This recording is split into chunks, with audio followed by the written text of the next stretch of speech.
शिव शक्ति महायज्ञ एवं राजराजेश्वरी महाआराधना है।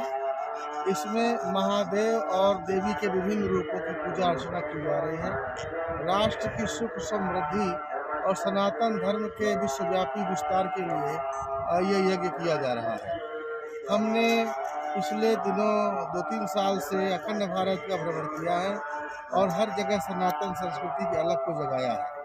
तो एक बार फिर से जिस प्रकार आदिगुरु शंकराचार्य ने अखंड भारत का निर्माण किया था, वेशभूषा, भाषा और क्षेत्रवाद में विभाजित उन दिनों का जो भारत था, शंकराचार्य के ज्ञान से अखंड भारत का रूप लिया था और सारे राजा एक होकर एक दिशा में चल पड़े थे। तो उसी प्रकार एक बार फिर से आदिगुरु शंकराचार्य का अद्वैत दर्शन को, सनातन धर्म को विस्तार करना है दुनिया में और अखंड भारत को अखंडता प्रदान करना है। ये इस यज्ञ का मूल उद्देश्य है।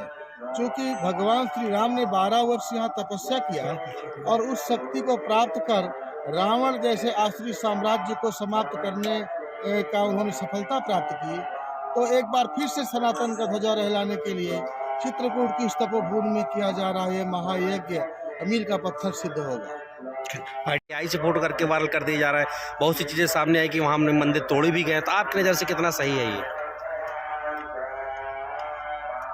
जो प्राचीन धरोहर है हमारे मंदिरों की, जो पौराणिक स्थल है, उनको नहीं तोड़ा जाना चाहिए, उनका संरक्षण होना चाहिए। लेकिन दूसरी बात ये भी है कि जनता बढ़ रही है। जनता बढ़ने के कारण श्रद्धालुओं की संख्या भी बढ़ रही है, श्रद्धालुओं की बढ़ रही है, भीड़ बढ़ रही है। तो सबसे पहले तो प्राण रक्षा सबसे पहले जरूरी है।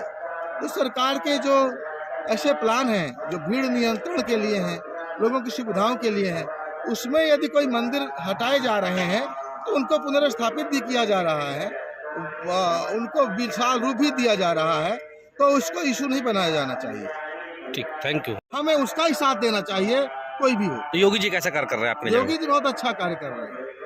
योगी को एक मठ का मठाधीश है जो परंपरागत उन्होंने ज्ञान ध्यान किया है, वहाँ प्रशिक्षण लिया है, गुरु के मार्गदर्शन में उन्होंने अभ्यास पाया है। मठ चला ही रहे थे, अब वो राज्य चला रहे हैं।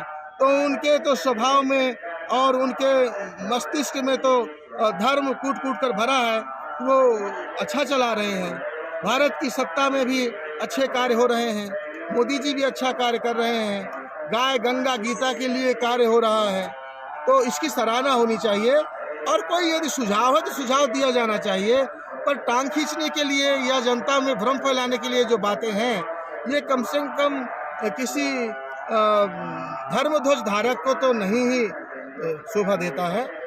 ये है। महाराज जी एक लास्ट भारतवर्ष में शंकराचार्य के 4 ही मठ हैं और चारों मठों की अपनी एक समृद्ध परंपरा है। जैसे हमारा गोवर्धन मठ, वो देव तीर्थ शंकराचार्य की परंपरा वहाँ निरंतर चली आ रही है।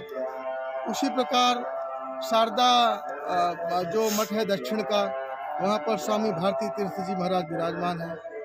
द्वारिका पीठ की अपनी परंपरा है जिस पर अनवरत वहाँ आचार्य विराजमान हैं। ज्योतिष पीठ जो है वो पिछले कई वर्षों से विवादों में है और वहाँ विभिन्न स्तर पर लोअर कोर्ट से लेकर सुप्रीम कोर्ट तक मुकदमे चल रहे हैं।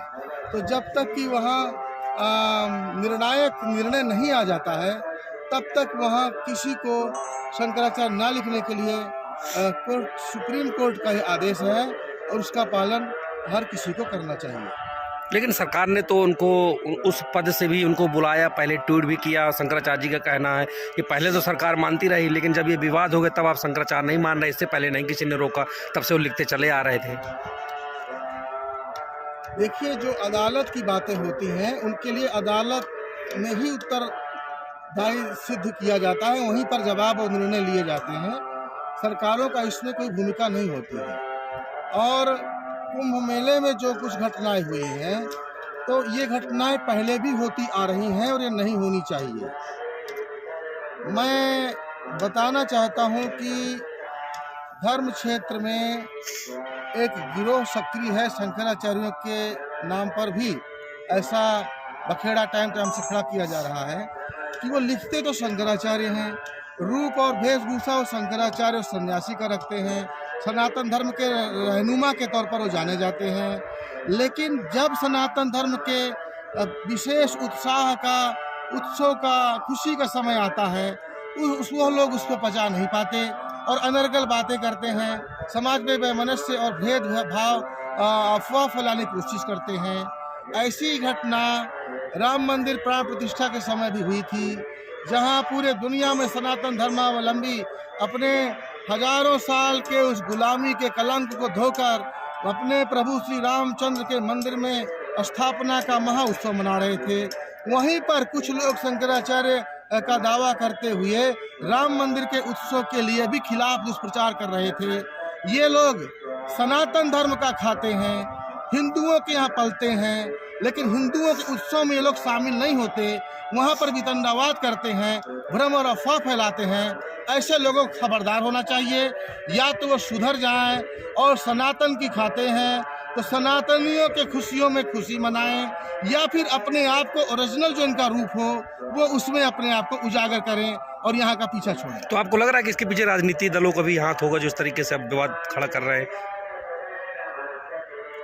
ये कोई छोटे छोटे बच्चे तो है नहीं कि कोई पीछे से हाथ लगा रहा है कि ये लोग इशारे पर कर रहे हैं। यदि इतने बड़े पीठासीन होने का ये लोग दावा करते हैं तो इतना बल, बुद्धि, ज्ञान और विवेक होना चाहिए कि वो खुद संचालित हों और करोड़ों लोगों को संचालित करें।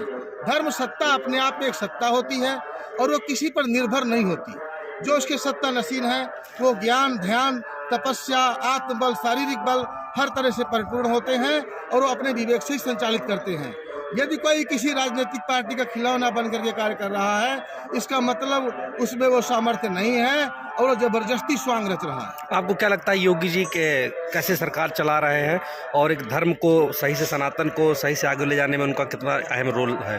अब योगी जी हैं, प्रधानमंत्री जी हैं, स्वाभाविक है कि दुनिया जान रही है कि जो सनातन धर्म के लिए लोग बचते थे, नेतागण बात करने से कतराते थे, गोलमोल बातें करते थे, तो ये जो सत्ता में बैठे इस समय जिम्मेदार हैं, कम से कम सनातन के लिए खुल करके बोल रहे हैं, उनके पक्ष की बातें कर रहे हैं और काफ़ी हद तक कर भी रहे हैं। इसलिए जितना वो नहीं कर पा रहे यदि, तो हमें उनको ताकत देना है, आशीर्वाद देना है, मार्गदर्शन देना है, क्योंकि जो कर पा रहे हैं वो बहुत कुछ है और जो नहीं कर पा रहे हैं उसकी उन्हें शक्ति मिले वो भी वही लोग करेंगे। महाराज जी एक लास्ट प्रश्न है हमारा, ना कि हमें उनका टांग खींचना है।